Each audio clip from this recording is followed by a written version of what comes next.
2025 is here, y'all. I want to say thank you for a beautiful 2024. 2025 is definitely a year for us to reckon with. It is a year for us to review and for us to reflect on how we intend to improve our standing in our communities, in our city, in our neighborhoods, and in our homes. It is such a big commitment for us to move into a new year with a new direction and a new obligation for our people as well as for ourselves. So with this, I want to say we are about to dive into something that's a whole lot different. This is the Black News Network, the real voice of Black USA, broadcasting live on this Sunday afternoon at 3:30 p.m. in 2025. Without further ado, I want to introduce to some and present to others the none and only co-host of the Black News Network, BNN 247, Mr. Claude Foster. So thank you for coming in and joining us today, Mr. Claude. Talk to us about what's on your mind, my brother. Well, first of all, good afternoon, my brother, and good afternoon to our listeners, and Happy New Year to everyone. And by the way, that's the kind of title of our show. Is it a Happy New Year? Is it a Happy New Year? Is it a Happy New Year? Yeah. And before we came on the air, we were discussing about the fact that we seem to be kind of celebrating. What are we really celebrating? I mentioned that I didn't toast this year because I didn't really have anything to toast, and that my family and I, we went to the movies and saw The Wizard because that's kind of like what we need this year. Some kind of wizard. Like the Wizard of Oz, but with black version. Right. Mm-hmm. We need some kind of wizardry this year.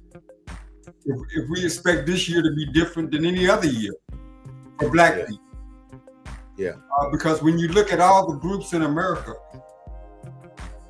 we're bringing up the rear. We're last when it comes to education, when it comes to financing, when it comes to employment. I mean, you name it. We bring up the rear, but we was out there on the battlefield first. But everybody benefits from that. So you say everybody benefit from our input, is what you're saying? Everybody every group benefits from our struggle, but us. Every group. Asian American, Indian American, Hispanic American.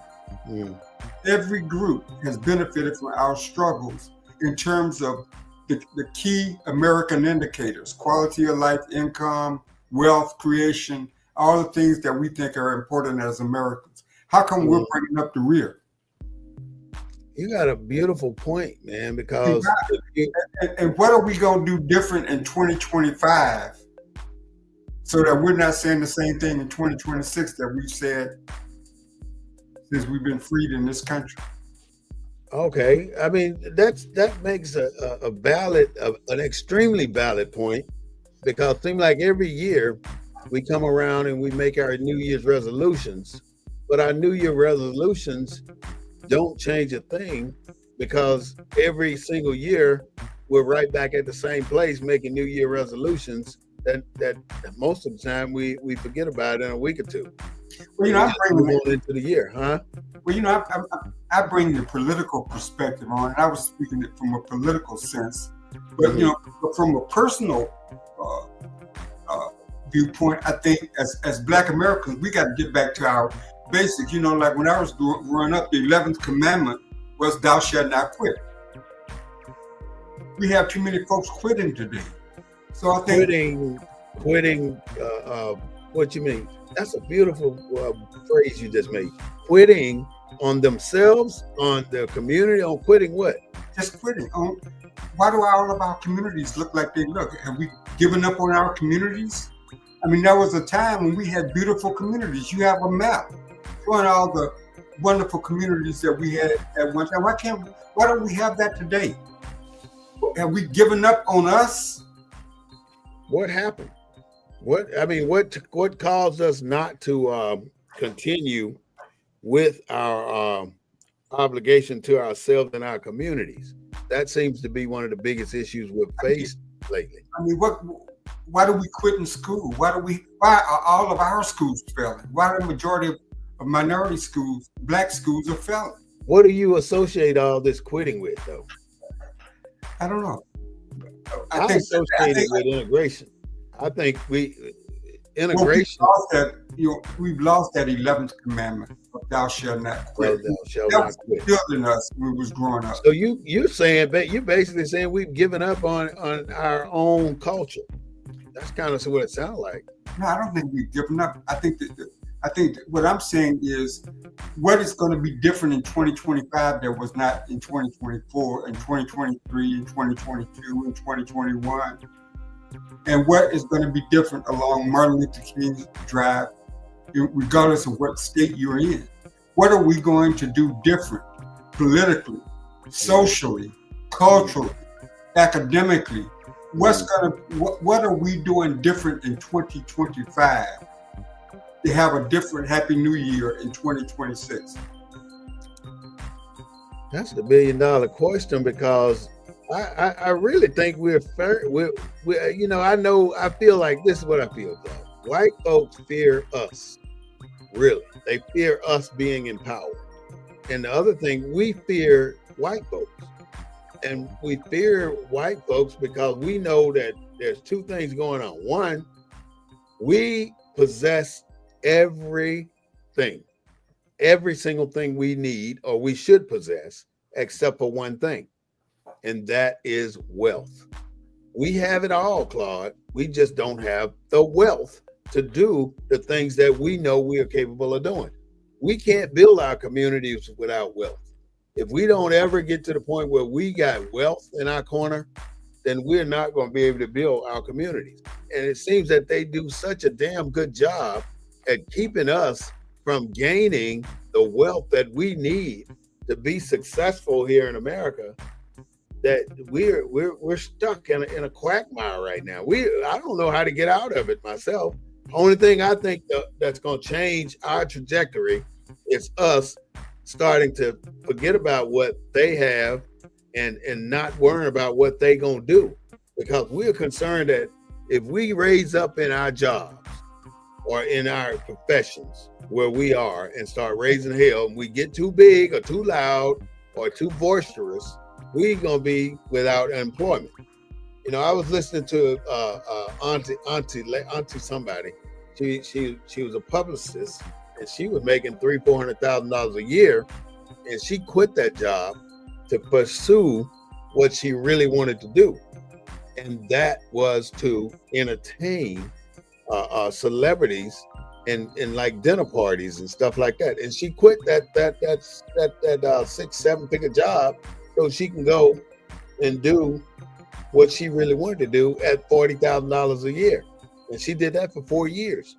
And she ended up making just as much money as she would have been making working for this white man.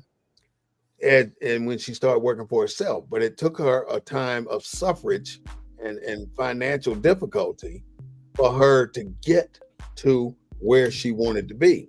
And it's the same with what we're doing right here, Claude. We've been working very hard at trying to get the BNN 247 where it can become a mainstream media source or information source for our people.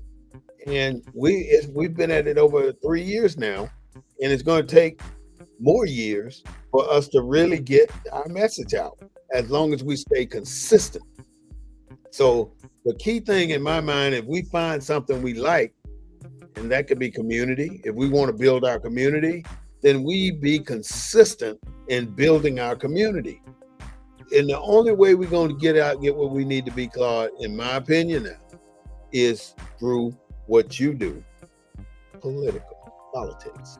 If we never do politics, if we don't want to be on the city council, we don't want to be on the homeowners association, we don't want to be in local political events, a part of local community events and political events, we cannot change our trajectory because we're not controlling our trajectory.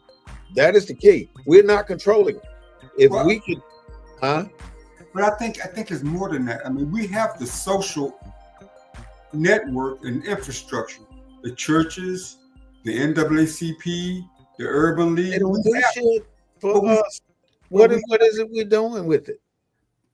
But that's a question that we need to ask. I mean, why aren't those institutions more broadly reachable to the majority of Black folks in these communities, whether it's Baltimore, Houston, San Antonio, wherever.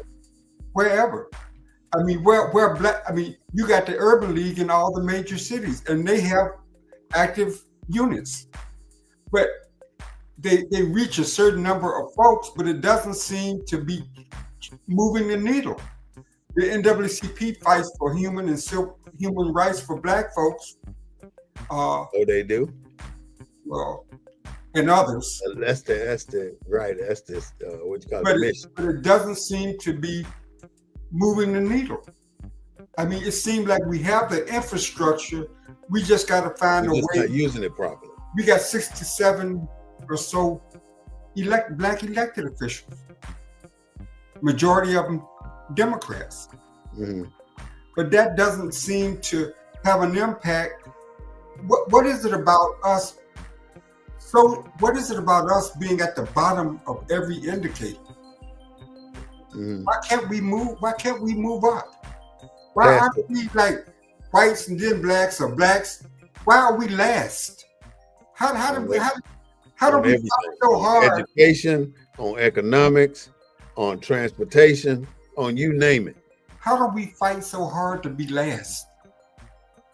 We march, we protest, we do everything, and we're last. Why? Can somebody? We got to start somewhere, though. Where do we start? We can't just. I mean, we've started. We've been on the ground floor forever. Seem like we ain't moved past base one. We ain't moved to first base yet. So what do we do? Is what you asking? I'm just trying to paraphrase what you were saying. What do we do to get off the ground? To get our vehicle moving forward rather than just sitting stagnant, and we're working on it all the time. We ain't moving it. I think we have to instill those values that brought you to where you are, that brought me to where I am. I think we have to instill that 11th commandment, that thou shalt not quit. Thou shalt not quit. You know, because back when we had it worse than we got it today, we didn't quit. We didn't blame somebody else. Right. I mean, what happened? I mean, where did that thou shalt not quit? When did that 11th commandment disappear? It seems that we have never implemented the 11th commandment. We got churches everywhere, but crime rate's still going up. We got political organizations coming up, but we still have no significance in the political vote. We've got every single infrastructure thing in place. That's what I see, Claude. We got 67 representatives in Congress and in the House, but we do not have the momentum in any of those. We got all the churches, we got all these fraternities, we got all these nonprofits, we got all these political organizations that's about what we're doing. Get out the vote campaign, do this campaign, but we're not making an impact on the American Black society. No way, no how, no form. We're not moving. That's what you're saying. Yeah, because I mean, you got to look at the stats. I mean, the statistics. Why are we last? Well, we know why we last, Claude. It's by design. It is. We're not picking cotton anymore, man. And I'm using that just to say what I'm about to say. Because we're not picking cotton anymore, the American society, which is allegedly a white society, is saying that we don't need the Black folks anymore. So why are we trying to do anything for them? Even though our significance in politics and voting has made an impact and a difference, but it's not making a difference when it comes to our standard of living, our wages, our anything. So right now it's on us. Seem like it's not necessarily on us, it's on our organizations. How can we just start with one church or one fraternity and move it to the next fraternity, and they collaborate and they do something together? And then we add another one and they do something together. And then we add another one and they do something together. And we have one political agenda that we work towards. What is it we need to do to get to that level where we can put these people in one direction? Because everybody going in their own direction right now. Nobody in Black wants to do the same thing that the neighbor's doing. We want to do something different. And that something different is what's killing us. We're reinventing the wheel every time we turn around. Even though you may have a friend with the business up and running, you rather go and figure it out from the white man what business you need to be in, or how to set your business up. You're going to go ask the white man how to do it, instead of going to your community center that we may or may not have and learning how to put your business together. It just seems like we do not want to involve that many of our own folks into our own operations, because we are afraid of ourselves too. White folks are afraid of us, and we're afraid of us too. Well, let me ask you a question. Okay. And this is a political question. Let's talk about the border. California has a border, right? Mm-hmm. Mexico, right? Yeah. A long border with Mexico, right? Yeah. California have a border wall, right? Mm-hmm. Why are we always just talking about Texas? What is it so unique about California? Why are they special?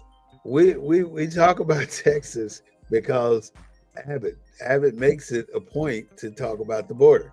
It's all about Mississippi got a border, Florida got a border. No, a border wall. But we only concerned with Mexico. Right. Because we're looking at Mexico like they're poor folks. We don't want the poor infiltrating into America anymore. You never hear about a border wall up north for Canada. Well, I mean, that's not even an issue in America, because I don't know. I think it's all about the people in office doing what they see fit, and they see fit in maintaining control of the Black in America, even though they don't need us anymore. Let them tell it, because we're not picking any more cotton or chopping any more cotton. We're not working in the cotton fields. So what is it that they want from us? I mean, we can open up every charter school. We can open up this. We can open up that. It doesn't make a difference. We're not getting what we need from our constituents, our own people. I mean, we're too busy, seem like. We got too much to do, too many places to go. We got too many issues to deal with, where we don't have time to be working on our neighborhood or working on our community. But we want a nonprofit to be existing so we can get a hold to some grant money. But I think we have a commonality of skin color and history. But we also have division with class within us. Yeah. There's more division within us, though. You know, we got all different kinds of groups that separate that and when you look at the way our class structure was set up, it was set up. Can you break down the stratification system so I mean the viewers can get an idea of why we're talking about classes? I mean, there have always been schisms in the Black community. I mean, skin color, light versus dark. I mean, there were colleges when we was growing up, you know, that if you was a certain color, you couldn't go to this college and you couldn't go to that college. Same thing with fraternities and sororities. There are sororities and fraternities associated with our darker skinned brothers and sisters, and there are sororities and fraternities that are associated with our light skinned brothers and sisters. There are a lot of things that we just don't talk about that create divisions within our community that are internal to us, that keeps us gnawing at one another. But to the outside world, they could give a shit. In fact, that keeps us that crab in the barrel mentality. That just keeps us pulling at one another instead of dealing with the structural stuff that's keeping us all inside that barrel. We're not at the same levels inside that can, if you will. Some of us are in the middle. Some of us have made it to the top. Some of us have made it out. But the majority of us are down in the bottom of that barrel. And that's what Chuck talks about. And until we figure out a way, until we make more demands on the political system to address the educational and the economic conditions where the majority of our people, like I heard this lady talking on the other day. She was saying that who gives a damn that somebody's in there stealing stuff from that store? She said the store that got insurance. She said, we ain't got, I'm working a job making $7 an hour. I can't even buy what's in the store. And she just went on and on and on. And I think that's how many of us exist, man. And until we have a political system that addresses that situation that exists in our communities, I think next January, New Year's Eve, we'll be talking about the same thing, and the same thing after that, and the same thing after that. I just think that, like I said, what's your thoughts on I just think we got to go back to, Chuck tries to talk about, building a financial thing and contributing. You see these schemes all over the country. And that's how hospitals raise money. But we don't seem to do that. Do we not make enough? Is there not enough of us that makes enough money to contribute to things that Chuck talk about? I think we agree. We want it, but we don't have the spare funds, and a lot of us don't have the spare funds. It revolved back around to how much privilege do you really have, or how many rights do you really have, or is this a privilege that you have or a right? What is it that the United States have bestowed upon us that we can use to further our wealth and our input into this society? If we even had our own state, like you mentioned months ago, we had our own state to do what we please, it wouldn't last long, because they would come into our own state and try and annihilate us just because we are building and we're going our own doctors, our own theaters, our own teams, sport teams. We had everything in place until. But if we got black everything, if we got black sororities and fraternities, if we got black colleges and universities, what's so abnormal about having a majority black state? Are you saying the state is a corporation, though? So we can't be the majority, and we can't strategically be the majority in a black. No, because the state is a corporation, and because it's owned by corporate people, which more likely are civilians or older white men or something to that effect. We're not moving too fast when it comes to changing their mind and getting them to loan us the money to buy our own business. You can make money all day long, huh? So you're saying Maryland with a black governor that's no significance? I don't think so. I think that's the big catch-22. These governors, like let's use Mississippi for example. Chokwe, right? Chokwe had 4 elected black judges, right? The state of Mississippi went behind Chokeway and appointed now 4 white judges to monitor the 4 black judges elected to offices in the state of Mississippi. So there's a big difference between elections and other one. It's something too. But if we had a majority, if people strategically moved to Mississippi, there wouldn't be a Reeves governor. There would be someone else that's governor that looked like you and I. There wouldn't be a Reeves. Mississippi is a trip though, but it's going to be a very hard road to hoe to get a black person into the governorship of the state of Mississippi. But see, it don't seem feasible. Here's the problem.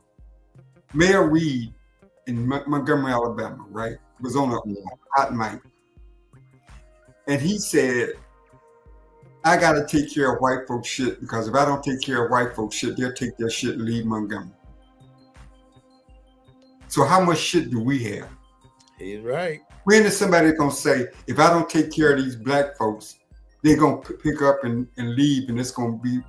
But the thing is, we ain't leaving. We want to get closer. We want to live as close to the white man as possible. And I'm just saying it because that's what I feel But what's the consequence of us withdrawing? What if we withdrew from the Democratic Party? What's the consequences? That's where we need to be anyway. I don't see a consequence. I see a benefit from withdrawing from the Democratic Party as a black person.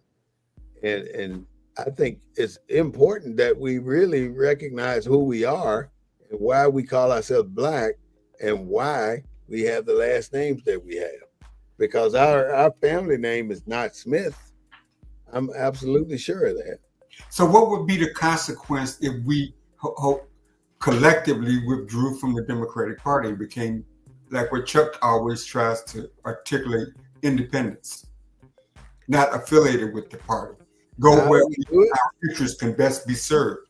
Now, yeah, that's something that I would try and ask you about. How do you start a third party? Apparently, not a third party. Sean Puffy Combs started a third party. No, not necessarily a third party, but an independent voter. That black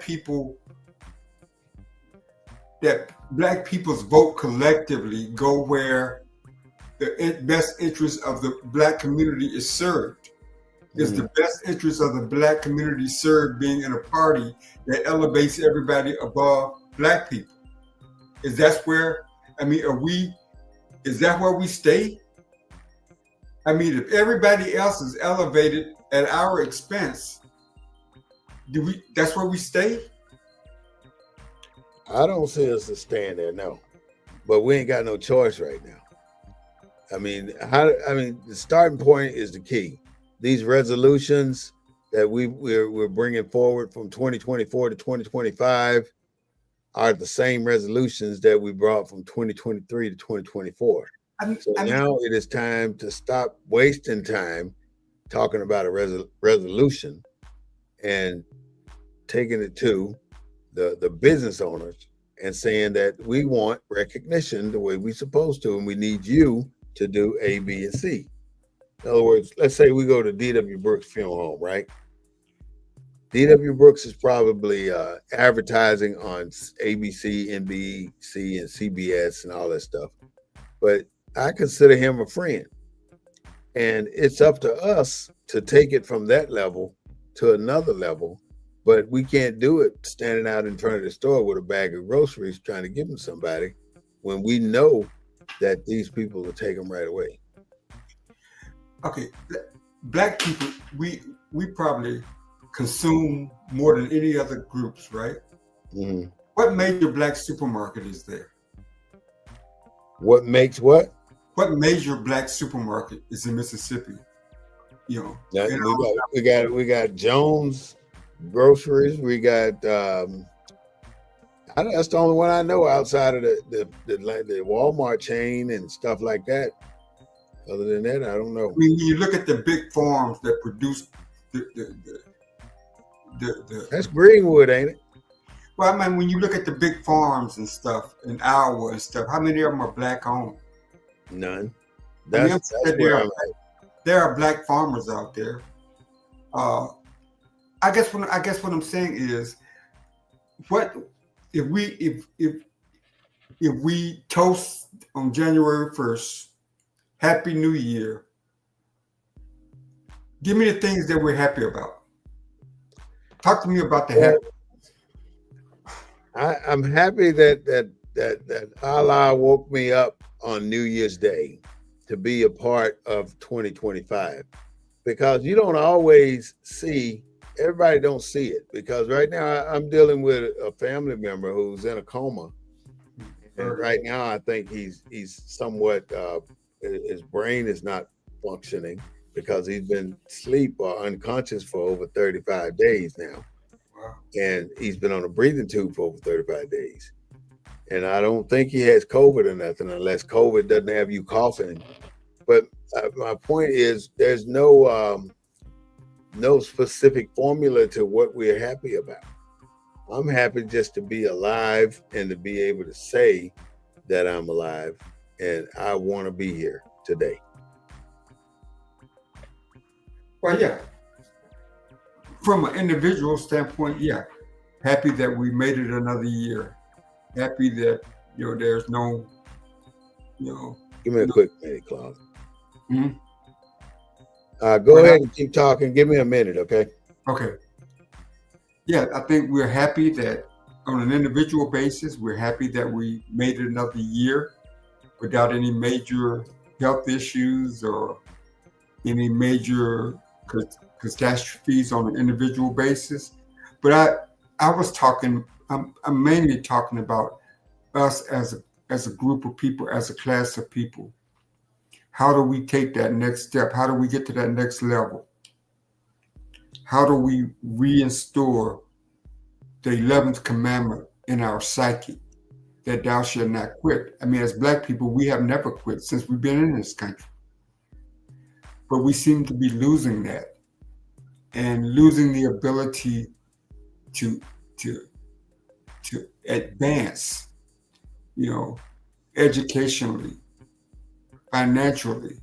When you look at the status of all the other groups who come behind our struggle, that benefit from our struggle, and we're still bringing up the rear.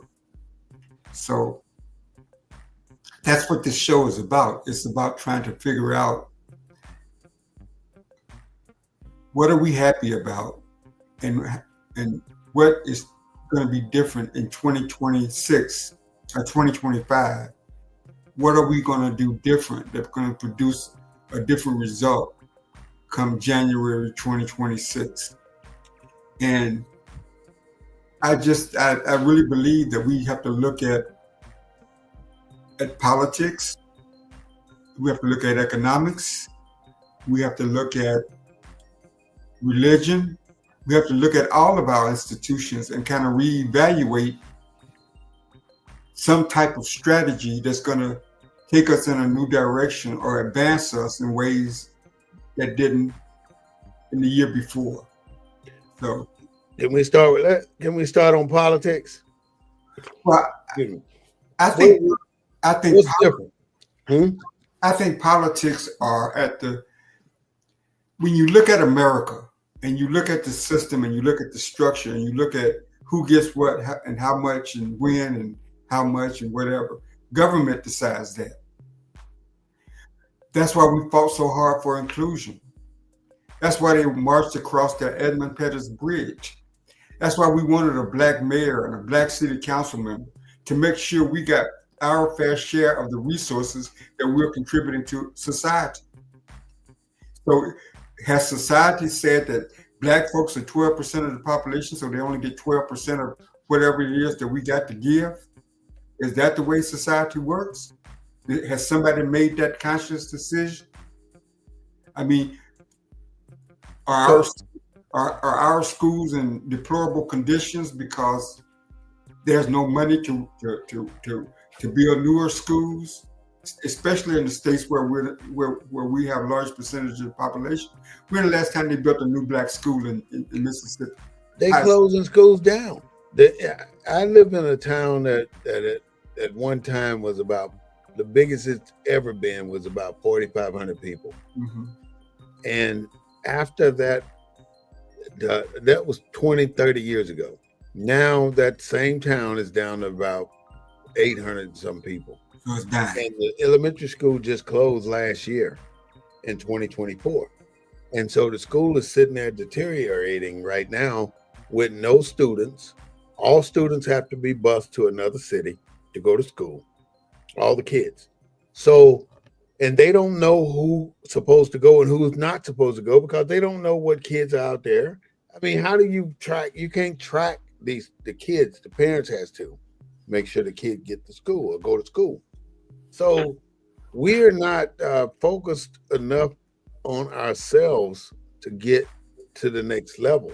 We're focused on white America's unconsciously. We're not directing our focus primarily on white America, but we're focused on white America's movement in America rather than Black America movement in America.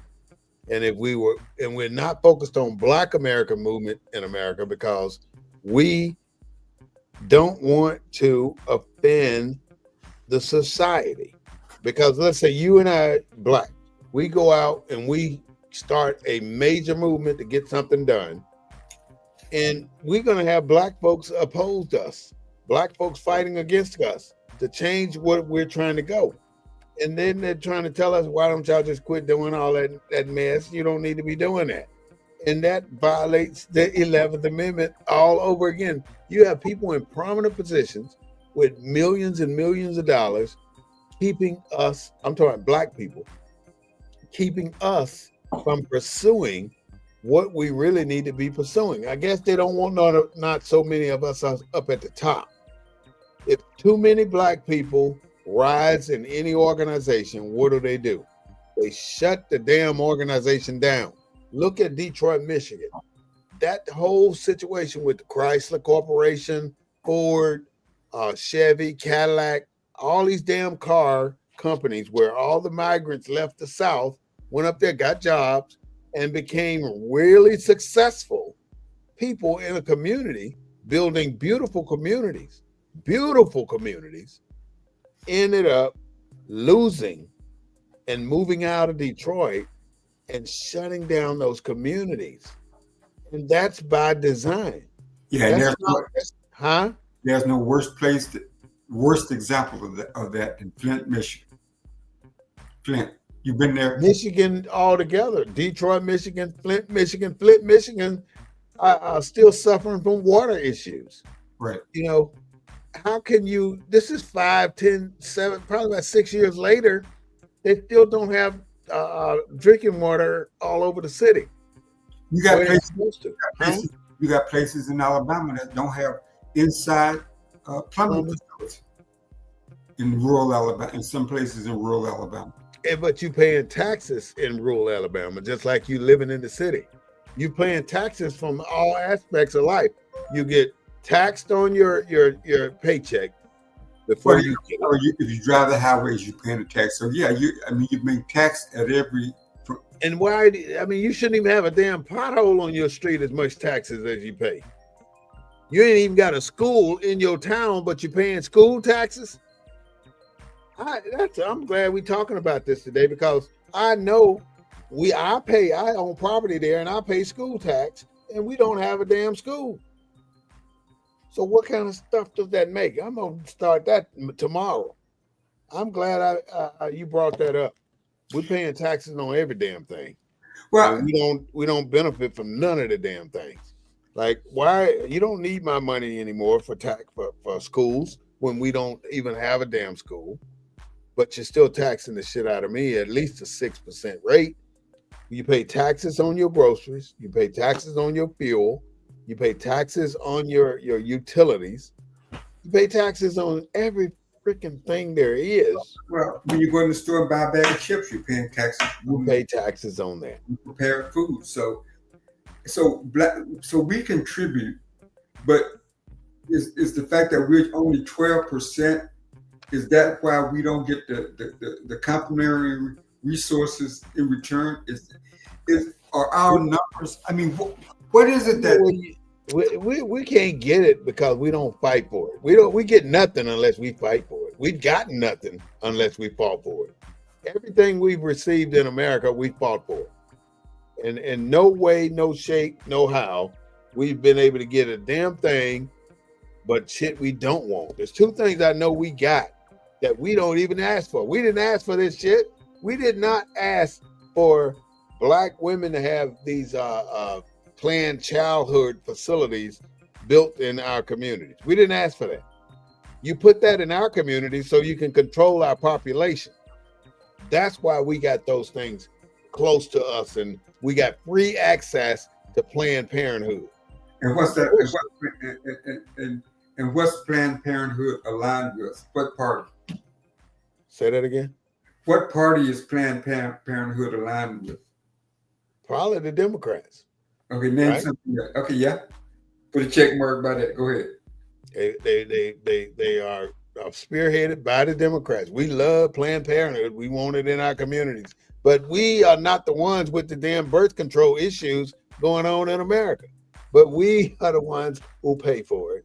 And we're the ones being targeted. Like I said, we don't pick cotton anymore, so we don't need that many Black folks in America. So how do we control that population? It's all by design.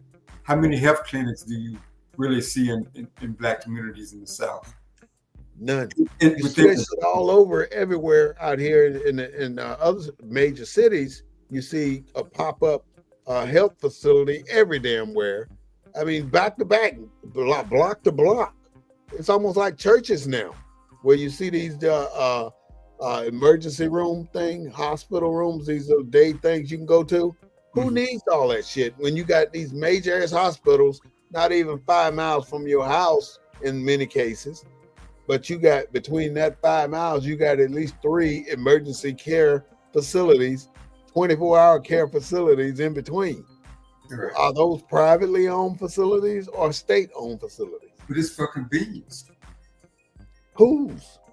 It don't serve us at all. We don't. If you go into one of those facilities, what's the first thing they want to know? In those little facilities now, the first thing they want to know is who you got your insurance with. They don't serve you if you don't have insurance. They refer you.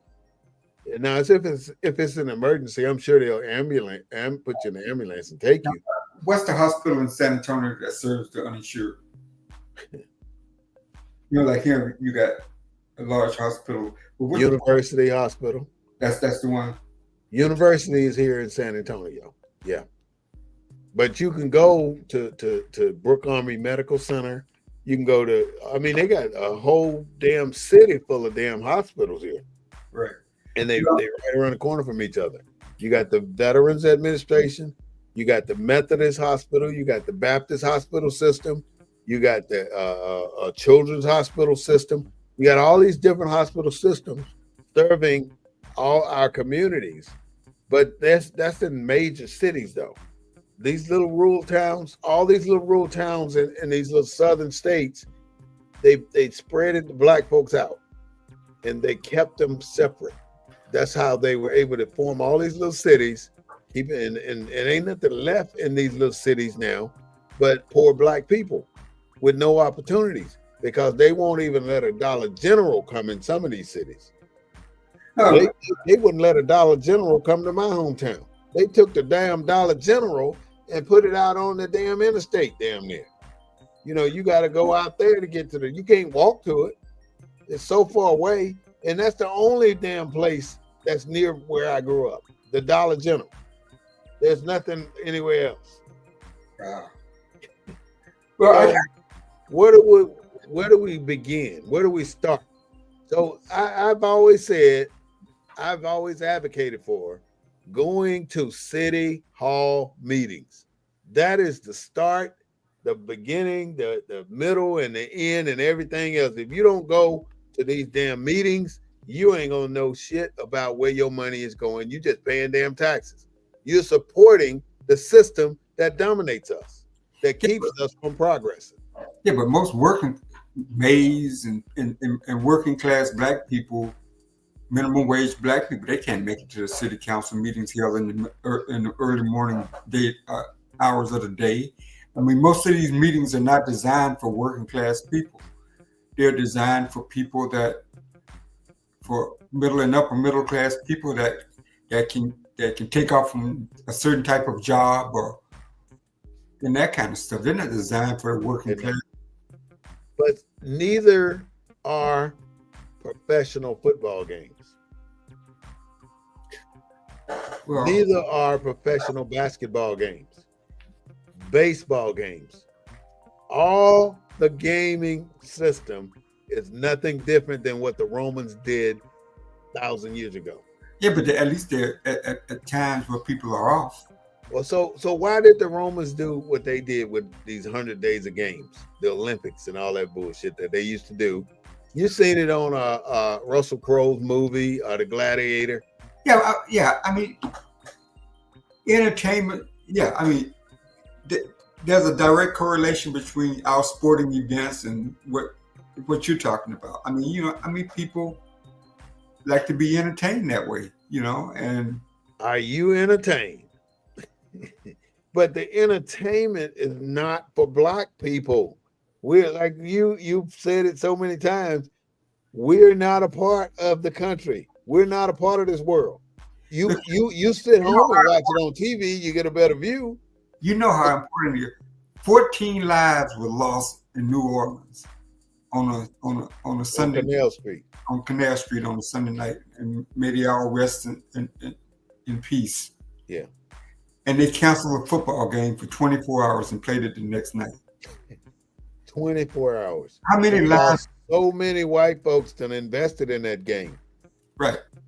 And they're not going to lose money over no damn hit and run. They're not going to lose money over that. They don't give a damn if it was a nuclear bomb exploding on on the water or anywhere. They're going to have that game. They may have to change it. Even when COVID hit, the NBA still played. You remember the beaches being empty, and they're still playing the NBA games. Why are they still playing games when we're dying a handful of a damn minute? It's unbelievable that this society is not built for us, and we're not expecting anything different from our society other than a damn resolution. Making New Year's resolutions that don't do shit for us, no way, no form, no how.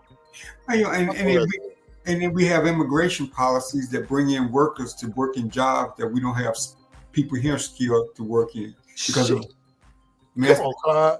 You think we can't pick no damn cabbages, no tomatoes? We can plant watermelons. I'm not talking about that shit. No, I'm talking about the HB1 visa, the tech visas that allow people, doctors and nurses and IT, skilled employees. Right. Why we don't have those people to fill those jobs? Right. Because we are not going to pay to train those people. The ones that they're bringing in I'm going to give this credit to the ones I've met from Nigeria and Africa and places like that came here to work on visas on that what is HN1 program. That program, it really brought in some really good people. But there are people here with the exact same skill set that cannot find a damn job that'll pay what they're paying them. So what are they doing now? They're contract nurses, Black nurses. And I just know Black nurses because I got a couple of relatives that do it. They're doing contract work all over the country. Right. They'll go to Houston for a week, 2 weeks, 6 months, and work in a hospital and make 4 times what they would normally make if they tried to stay close to home. Right. The one thing I learned, Claude, that Black people don't want to do, we don't want to move. If we move, we can get to that promised land, but we do not want to move. Once we get somewhere, you can't pull us out with no damn claw hammer because we do not want to move. And as long as we can sit in one place, we got a job that you could, hey, if you move to DC, you can make 4 times what you're making right now. I'm not going to DC. What the fuck I'm going to DC for? I'm happy right here making 1 time what I want to make. I'm happy with that. and they keep you right there. But if you got up and moved, you can make it. You can change the trajectory of your family. You can change it.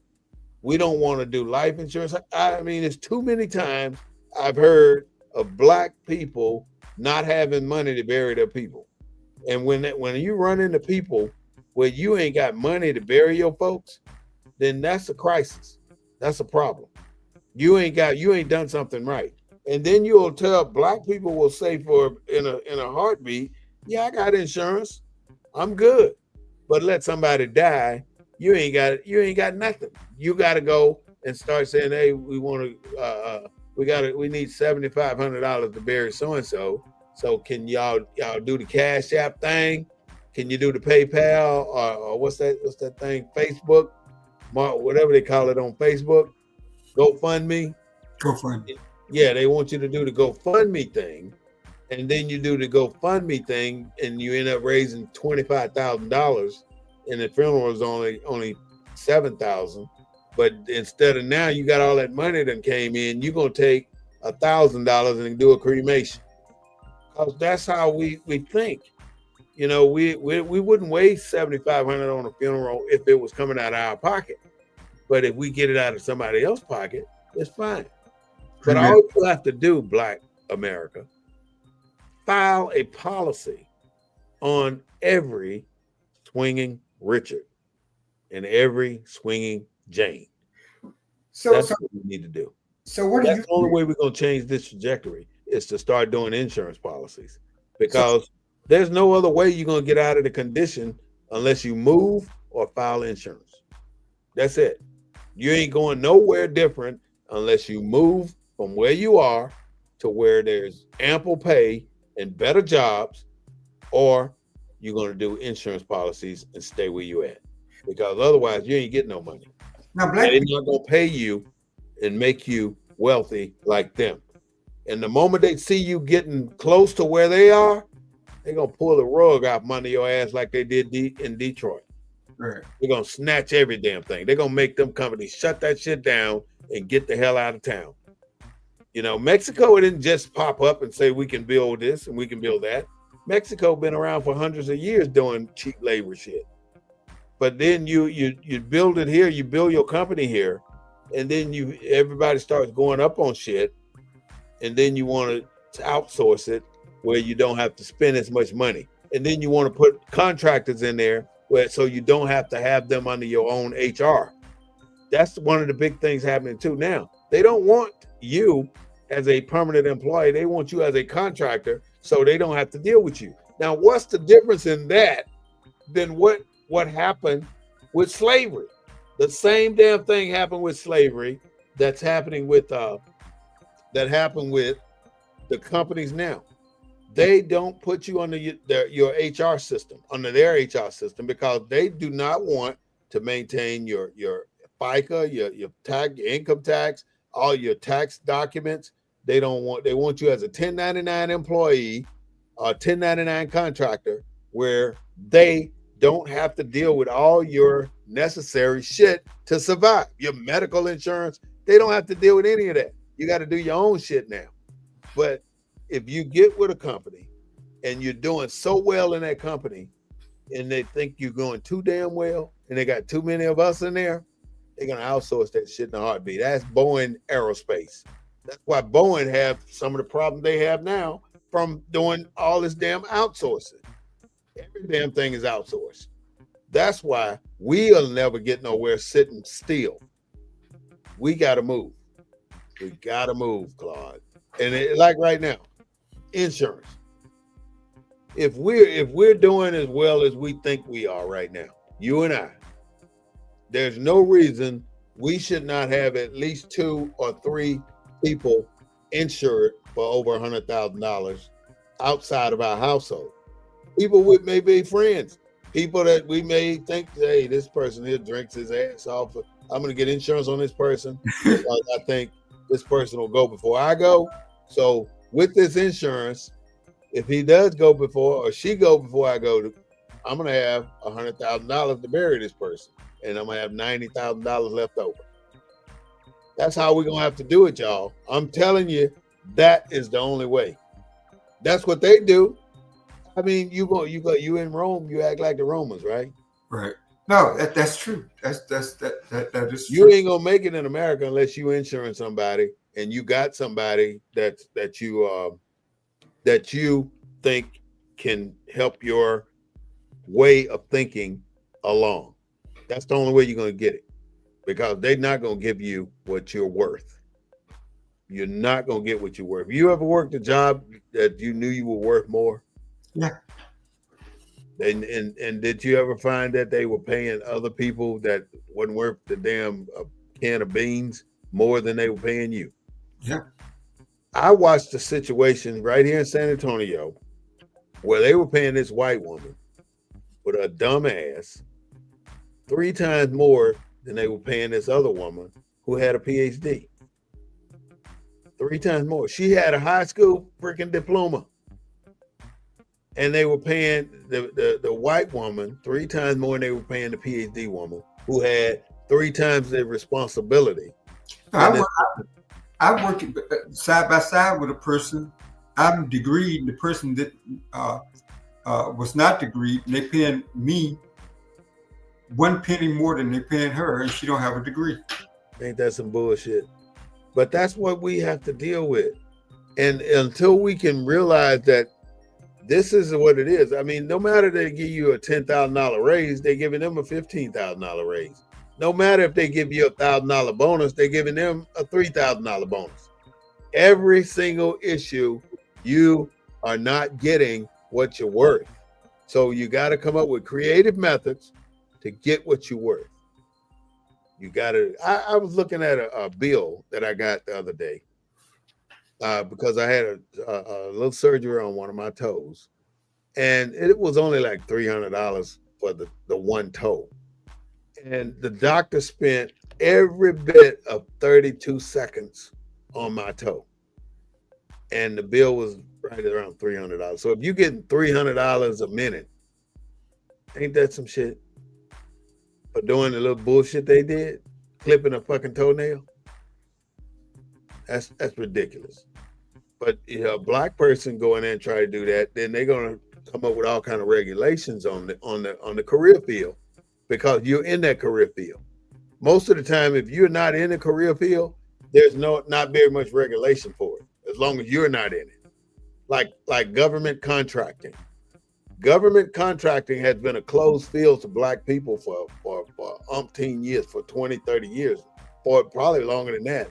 But I know for sure the last 20, 30 years that government contracting has been closed to black people. But now black people have infiltrated government contracting.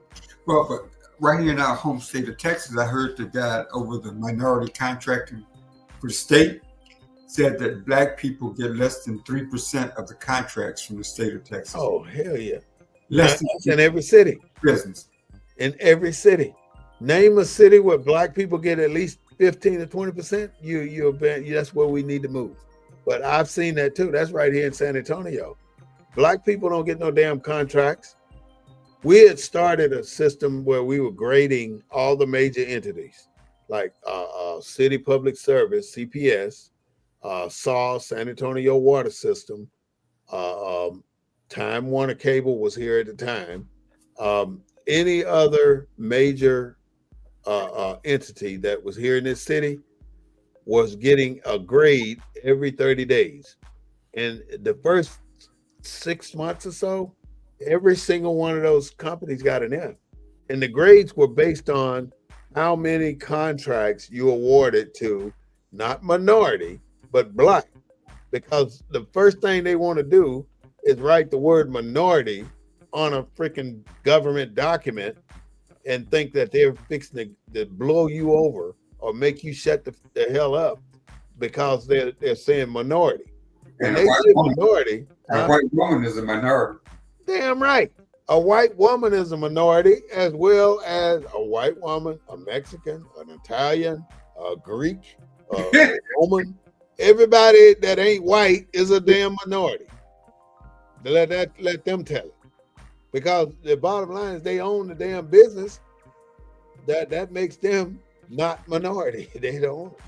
So until we do creative measures and different things than what we were doing, than what we have been doing in 2024, 23, 22, 21, we ain't getting no damn where no better than we were last year.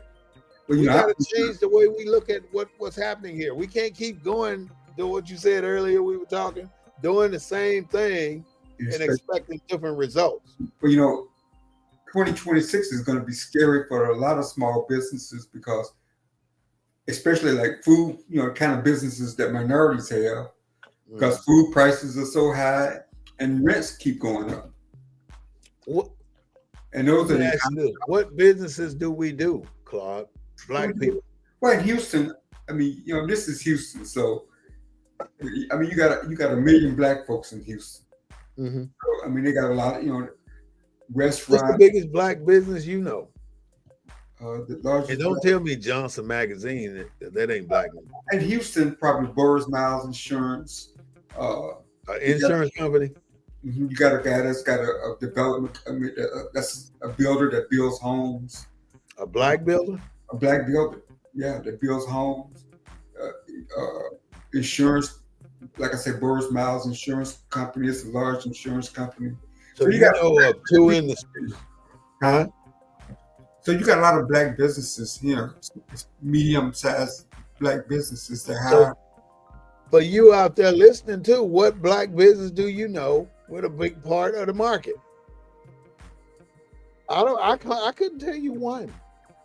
I don't know one auto manufacturer that's black. Oh no. One hospital or one doctor's office. Well, I knew one doctor office that's black, and he's so old. He ain't got a lot of black doctors. All of my wife, all of her friends.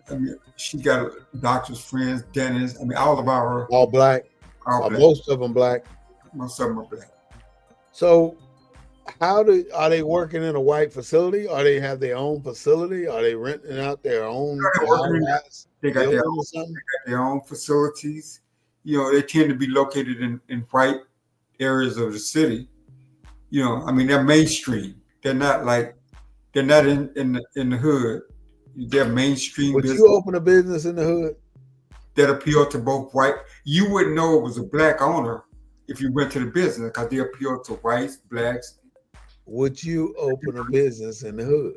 You got white. You got. I'm talking about you, Claude. Would you open a business in the hood? Yeah, I would. What? My dream business, I've always wanted to open up a coffee shop and have just all kind of books there and just be a conversation kind of place where people can come and enjoy a cup of coffee and read a book. You honestly would put that in the hood? Yeah. If you did it today, you'd open it up in the hood. Houston is a little bit differently than in other places because Houston have nice minority neighborhoods. You got black. You got a tremendous. What's the black population in Houston? About 700,000. Which is what 12, 15, 25%. What? About 24%. 24% black. Of 2 million. Okay. So that's pretty large. That's where. So we're in San Antonio. We're right at 100,000 black people, and over 1 million Mexicans, Hispanic. 100,000 blacks. So that's not a lot of folks, Mm-hmm. But there's a lot of opportunities in San Antonio. That's why what you mean a lot of opportunities? What talk to me about that. When I was working up there, I had an office my office was out of one of those office towers out near the airport. I was on like the 5th floor out near the airport. Okay. So I guess what I'm saying is I'm talking about when I'm talking about black folks and black businesses, I'm talking about the neighborhoods, whether it's in your hometown or my hometown or even here. There are streets called Martin Luther King Drive that kind of define where the hood is really at. Yeah. in the hood surroundings. And you see stuff in the hood that you don't see nowhere else. You see modes of transportation. You see living styles that you don't see nowhere else. Why can't that be marketed? Why is that looked down upon rather than you know what I'm saying? So you said certain type of businesses always pop up in the hood. Is that what you're talking about? Certain types of businesses, certain types. You may see somebody riding down the street in a motorized shopping cart. When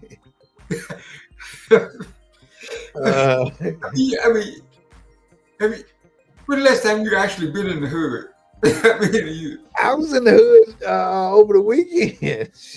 Last weekend.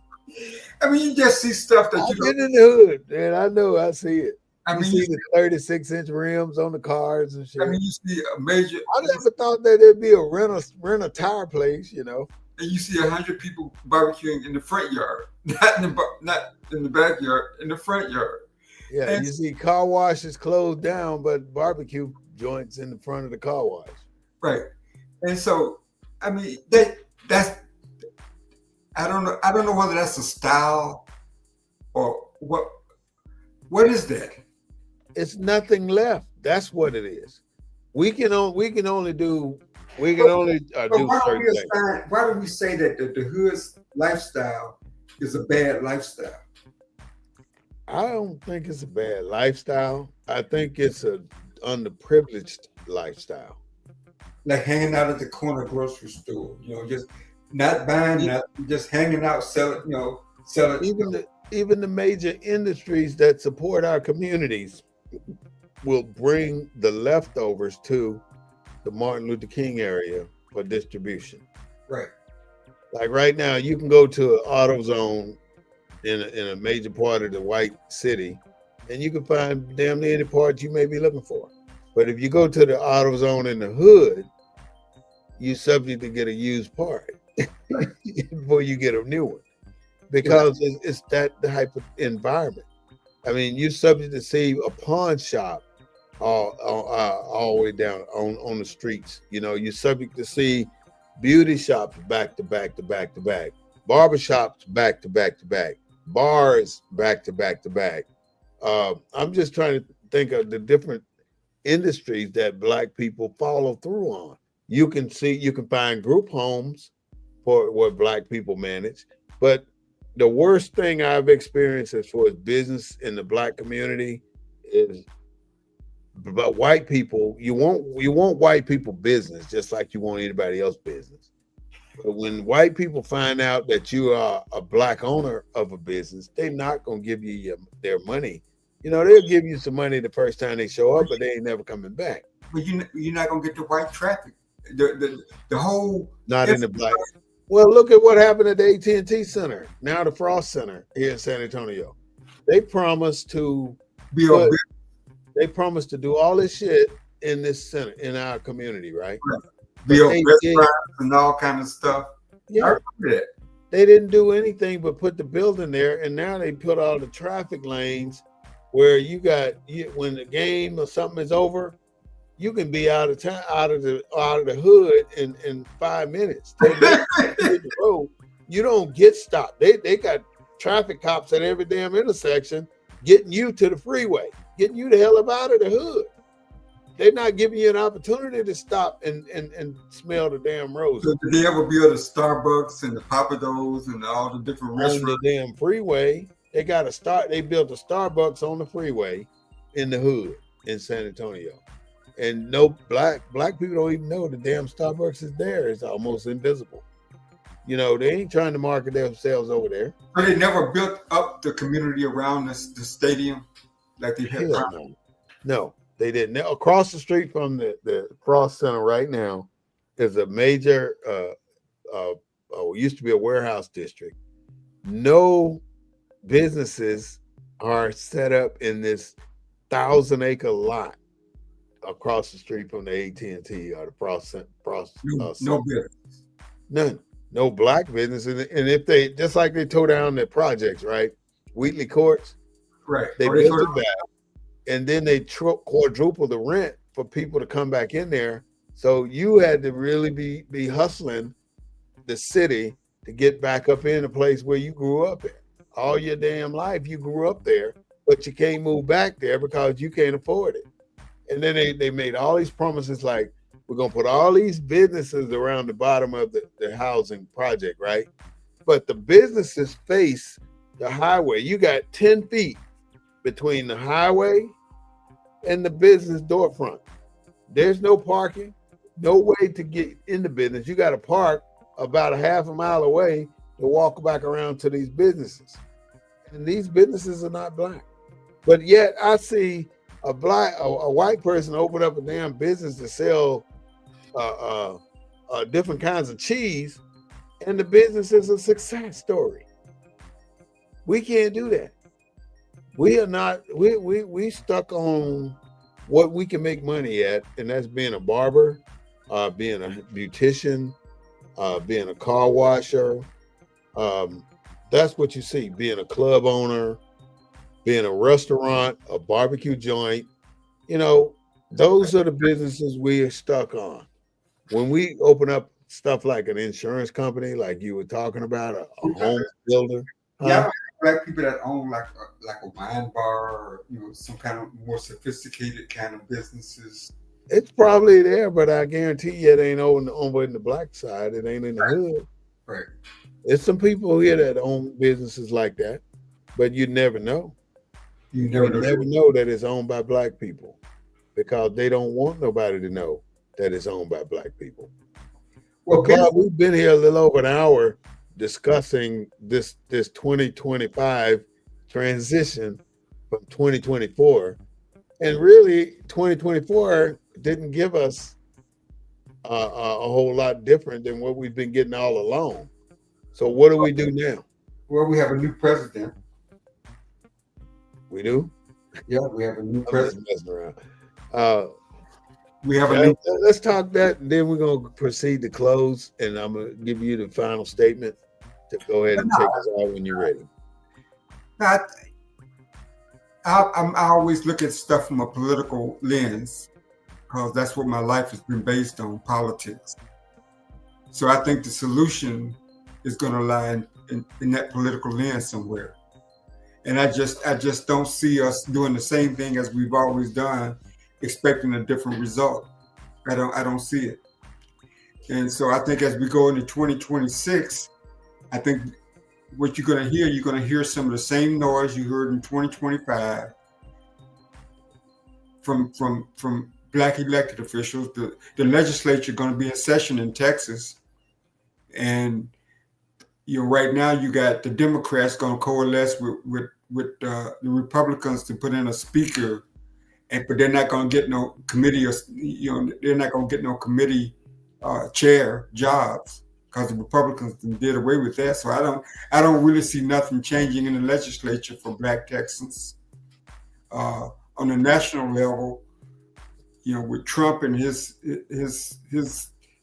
folks that he's going to favor, I don't see that changing the dynamics for black folks. Maybe the immigration policies will, but I don't see much changing in 2025. I think we have to seriously take a look at our political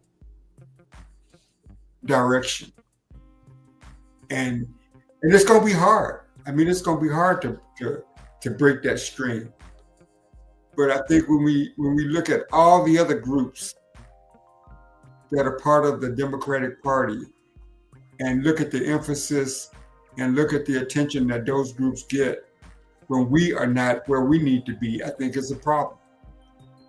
So I'm hoping in 2026 that there's some serious discussion and serious dialogue about our political direction and our political future, so that we can begin to address a lot of the problems that we talk about on this show, which I think will only be addressed politically. How do we get away from the Democratic Party and the Republican Party?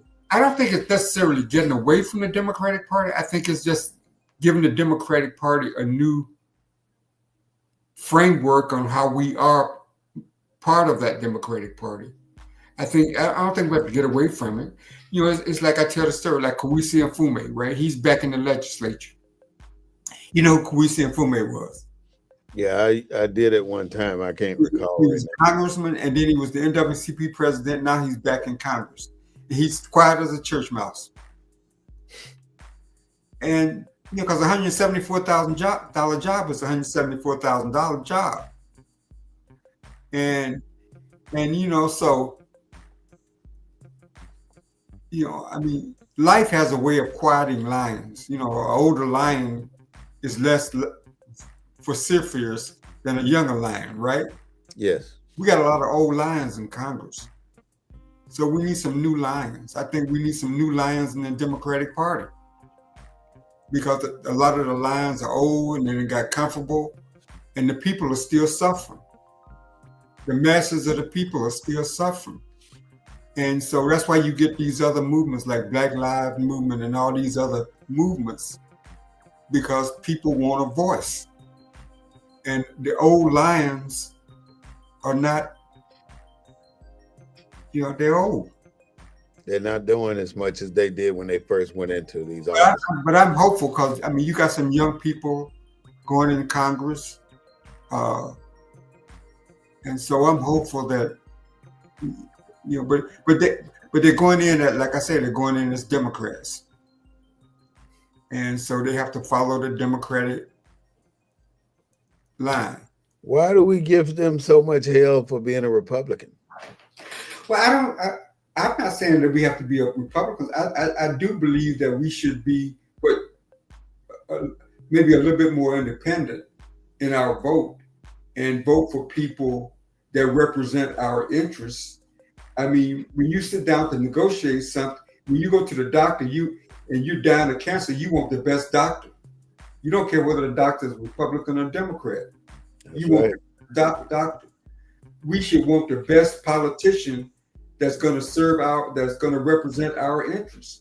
But I don't think we don't never perform that doctor's test when it comes to politics. We don't know. We just go to the Democrat. We just part of the Democratic Party with no litmus test. I mean, is that the best place for us to be this year? Or should we be over here next year? Just don't get stuck on stupid and stay where you at when you see what's happening. I mean, if you went to that doctor and he did whatever he did to your toe, and he didn't do nothing, would you go back to him? No. You're going back to the same doctor if you never got. Even though you know he ain't doing shit. He's not. You eat at the same restaurant that gave you bad food, made you sick, but you go back to that restaurant. And if you've been making $7.25 an hour ever since you've been in Texas, why do you want to stay? Yeah, I mean, so I think we need to ask those kind of. I think we need to start thinking critically like that. And I'm not saying telling people to leave the Democratic Party and go to the Republican Party. I just think that we need to make sure that whatever, if we stay in the Democratic Party, that we got qualified Democrats. All right. That is such a well-rounded synopsis of where we are right now. And it's all about being in 2025, the thought process we're having today is about Democrats and Republicans. And that when we go do and exercise our right of voting, it doesn't necessarily mean we need to vote the whole line Democrat just because we're a Democrat. Who made you a Democrat any damn way? You had to declare what you were. You don't necessarily have to vote 100% Democrat just because you're a Democrat. You don't know whether you like their politics or not. And one of the things Claude mentioned is the old line versus the new line. These damn old lions ain't doing the shit that they were doing 20 years ago when they first went into office, and they're still there. And $174,000 is $174,000. I mean, you get that much for doing nothing? Why move? You don't move because nobody's asking you to move. Get these old ass lines out the damn way. Send them out to pasture. Let them go on out there. They ain't got to go die, but they can get the fuck out of our way because they're holding up our progress. And we are consistently putting them in a position to hold up our progress. That is the problem. We're doing this for them. They're not doing it. We're doing it. The voters are doing it. So don't get hung up on being a Democrat. Don't get hung up on being a Republican. Get hung up on voting for what meets your requirement. You never know what it's going to be, and you can rest assured everything you get on a brand new car ain't something you want. Every iPhone 16 got shit on it you'll never use. Don't go get it unless you need it. You got $1,000 or $2,000 to pay on a phone that you only use 3 apps on. That's kind of dumb. Stop wasting money on shit like that. That's like wasting money on these damn Democrats, these old lions. Get them out. The 11th Amendment from Mr. Claude Foster again was about thou shalt not quit. Amen. We go into 2025 with that in the back of our mind on every single aspect of our life, that we're not going to quit on any damn thing. We're going to get where we need to go. It's about the power. You give these old lions the power to do nothing. And if you continue to give the old lion the power to do nothing, then the old lion going to sit there and get fat doing nothing. Vote for what's right for your family and your future as a Black person in America. The people are still suffering, and that's where the change needs to come. And it needs to come from the very people that elect the old lions. We got to start this new political position stuff that will fix what our problems are. And until we get involved in politics, we're not going to make a change, because it seems as though this country has been the country to make things the way they are, because that's what this country wants. And as long as this country does what it does, we are not going to get where we need to go. This is the Black News Network, the real voice of Black USA, broadcasting the news from a Black perspective. You can also hear us on occasions on Wednesdays at 6:30 p.m., but for a specific time frame, Sundays at 3:30 without fail. This is week 1. We will be here every single Sunday at 3:30 p.m. as long as Allah and God gives us the power to breathe and stay alive. We will be here, just like that old AM FM station in Jackson, Mississippi, where I can't think of his name. The man was 96 years old. He's still out there broadcasting about Black people doing Black things. Give the credit where it is due. I want to ask you all to don't forget to go to our YouTube channel and subscribe to us at BNN 247, Black News Network 247. We ask that you subscribe to us, and we also ask that you go to Facebook and like us and leave a compliment on BNN 247, War Smith, or the Black News Network. Thank you again for watching. We do not own the rights to the music, but we do own the rights to what we say. Thank you so much, and have a great day today and a better day